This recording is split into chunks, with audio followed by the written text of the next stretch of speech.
आज जानिबा भारतर 10टी बड़ डैम विषय जानतु केउं डैम केते उच्च आ केते मेगावाट बिजुली उत्पादन करे। ध्यान रखंतु ए सबु लिस्ट उच्चता आधार रे रहिछि, तेणु वीडियो को शेष जाए देखंतु। आउ हाँ, आज आमे जानिबा हीराकुद डैम एही लिस्ट रे केउं स्थान रे अछि। उच्चता दृष्टि हीराकुद बड़ ना सान, स्किप न करी वीडियो को शेष जाए देखंतु। नंबर 10 रे रहिछि कर्णाटकर कावेरी नदी रे तयारी होइथिबा कृष्णा सागर डैम।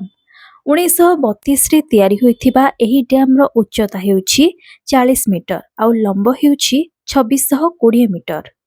नंबर 9 रे अछि तमिलनाडु रो सबठु बड़ डैम मैतुर डैम।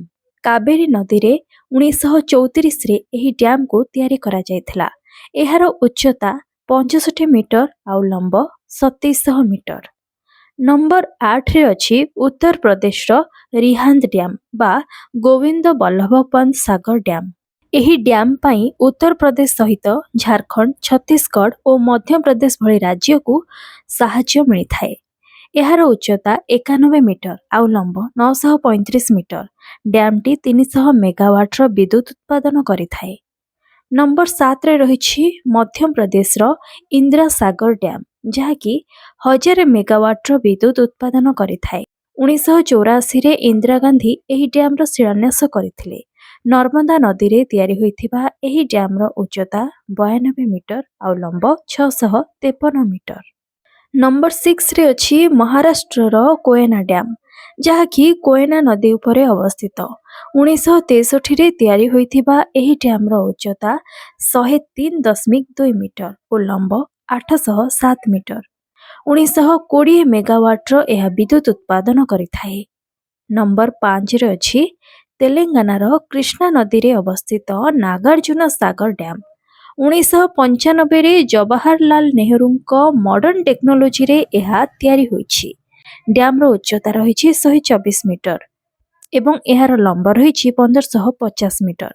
एहा 816 मेगावाट रो विद्युत उत्पादन करिथाए।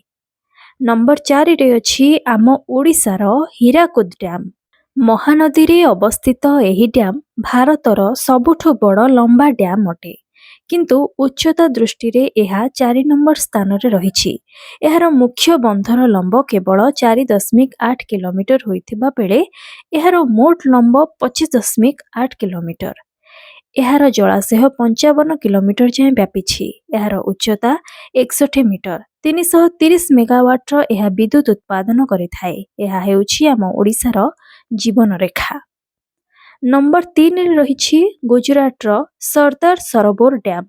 एही डैम पई महाराष्ट्र, मध्य प्रदेश समेत राजस्थान लोक भी उपकृत होइथांती। नर्मदा नदी रे अवस्थित एही डैम रो उच्चता 163 मीटर और लंब 1210 मीटर। डैम टी 1450 मेगावाट रो विद्युत उत्पादन करिथाए। नंबर 2 रे रहिछि हिमाचल प्रदेश रो भाखरा नंगल डैम। एहा पंजाब, हरियाणा तथा राजस्थान रो लोकों को उपकृत कराइथाए। सतलेज नदी उपरे अवस्थित एही डैम रो उच्चता 225 मीटर और एहार लंब हेउछि 520 मीटर। एहा 1325 मेगावाट रो विद्युत उत्पादन करिथाए। शेषरे नंबर 1 रे अछि उत्तराखंड रे अवस्थित भारतर सबुठु उच्च डैम तेहरी डैम। एहार जलाशय 42 वर्ग किलोमीटर मध्य अवस्थित। भागीरथी नदी उपर अवस्थित एही डैम रो लंब 575 मीटर होइथिबा बेले उच्चता रहिछि 261 मीटर। एही डैम 2400 मेगावाट रो विद्युत उत्पादन करिथाए। तो ए सबु हेले उच्चता दृष्टि भारतर सबुठारु बड़ डैम। आउ आपण जानि सारिथिबे आम ओडिसा रो हीराकुद डैम एही लिस्ट रे केउ स्थान रे रहिछि। भारतर सबुठु बड़ डैम रो लिस्ट को नैथिबा आजिर एही वीडियोटी जदि आपनको भल लागिछि तेबे याको लाइक करंतु एवं खूब मात्रा रे शेयर मध्य करंतु। इन्फॉर्मेशन टी आपनको किबळी लागिला मते कमेंट रे निहाती जणाइबे। आम देश दुनिया तथा राज्य सह जड़ित एभली अनेक इनफॉर्मेटिव वीडियो जदि आपण देखिबाकू चाहंती ताहाले आज ही मो चैनल को सब्सक्राइब करंतु।